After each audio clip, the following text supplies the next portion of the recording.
Ahojte, možno táto minúta môže zlepšiť vašu ohybnosť celého tela, pretože možno dlhšie sedíte za počítačom, prípadne niekde v práci. No a ja robím napríklad takéto niečo jednoduché, keď nemám veľa času, ale sa snažím aspoň trošku sa povyťahovať. Táto 1 minúta naozaj vlastne neuberie z toho môjho pracovného času. Sadnite si do skríženého sedu, ruku dajte na opačné koleno, druhú čo najviac dozadu. Vystrite sa a ideme pomaličky. Najprv pretáčame celý trup, potom hlavu a dokonca sa snažíme aj pozerať čo najviac za seba. Chvíľu vydržíme v tejto polohe a vraciame sa v opačnom poradí späť. To znamená najprv oči, hlava, celý trup. Poďme to isté na druhú stranu.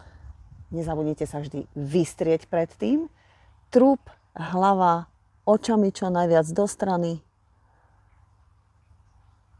vlastne v smere toho pohybu a opäť oči, hlava, trup a ešte jeden, ruku vedľa tela, z druhou ideme do nádychu a snažíme sa len takýmto spôsobom dotknúť sa zeme, cítime vlastne túto vyťahovanie, ideme na jednu stranu, hore nádych, s výdychom späť, to isté na druhú, nádych, s výdychom sa dotkneme, opäť nádych a výdych.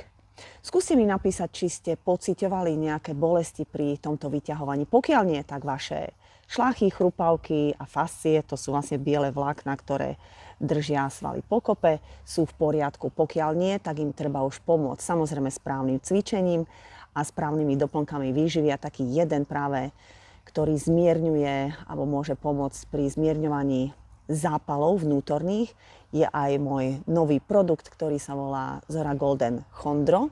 Chondro je vlastne slovo, ktoré pochádza z latinčiny a znamená chrupavka. No a choďte si ho pozrieť do e-shopu, pretože tie benefity a celý ten opis tam máte a teraz vás nechcem s tým zdržiavať, pretože je to naozaj jedinečný produkt a je iba 2 dní na trhu v podstate u mňa v e-shope a je naozaj jedinečný. www.zora.sk, hore e-shop, kliknite, nájdete si. No a ja sa lúčim heslom Ostaňme zdraví. Pokiaľ sa vám video páčilo, zdieľajte ho, prípadne sa prihláste na odber, pretože každý deň dávam nejaký cvik a vy mi môžete v tom aj pomôcť, keď mi dáte nejaký nápad, čo by som mala na budúce ukázať.